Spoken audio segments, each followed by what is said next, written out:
کچھ دن بعد پھر خواب میں ملے کہ اوپر سے چھت ختم کر دو، تو ان لوگوں نے یہ چھت مکمل ختم کر دی۔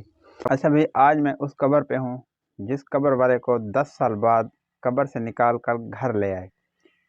حضرت مولانا حافظ خلیفہ غلام رسول صاحب، جو حضرت لاہوروی رحمۃ اللہ علیہ کے خلیفہ تھے، وہ 10 سال بعد ان کو قبر سے نکالا اور گھر والوں کو پہلے ملے ہیں، تو علماء کی موجودگی میں علماء سے مشورہ کر کے پھر 10 سال بعد اس کی قبر کشائی کی، پھر اس کو نکالا، پھر گھر لے آئے، پھر گھر سب نے دیکھا، اس کے کفن کا کپڑا بھی تھوڑا ساتھ کاٹا جو اس وقت موجود ہے، تو اس کی قبر پہ میں آج لے کر آیا ہوں جو دوسری جگہ منتقل ہوئی۔ یہ کس وجہ سے ہوئی تو سارا آپ کو میں بتا رہا ہوں۔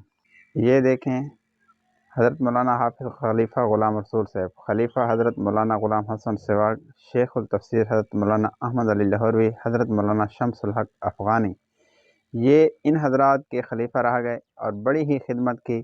ضلع ڈیرہ اسماعیل خان سے پیدل لاہور تک یہ جاتے رہے۔ یہ ان لوگوں نے اب پرانے قبرستان سے نکال کر 10 سال بعد یہ اپنے گھر میں آ کر اس کی قبر بنی۔ پھر یہ مکمل کمرہ تھا، یہ دیکھیں اوپر سے ابھی گرا پڑا ہے۔ جب انہوں نے آ کر اس کمرے میں قبر بنائی تو پھر کچھ دن بعد پھر خواب میں ملے کہ اوپر سے چھت ختم کر دو، تو ان لوگوں نے یہ چھت مکمل ختم کر دی۔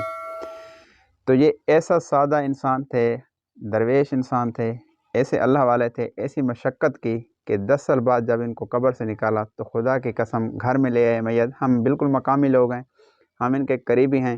جب یہ اس کو گھر کر لے آئے تو سب گھر والوں نے پھر زیارت کی، پھر دیکھا تو کفن ویسا ہی پڑا تھا جیسے آج ہی دفن ہوا، تو پھر اس کی یہ دوسری قبر بنی۔ یہ دیکھیں سنت کے مطابق۔ تو جو لوگ اللہ اور اس کے رسول صلی اللہ علیہ وسلم کی غلامی میں زندگی گزارتے ہیں نا، یقین کرو ان کی اللہ پاک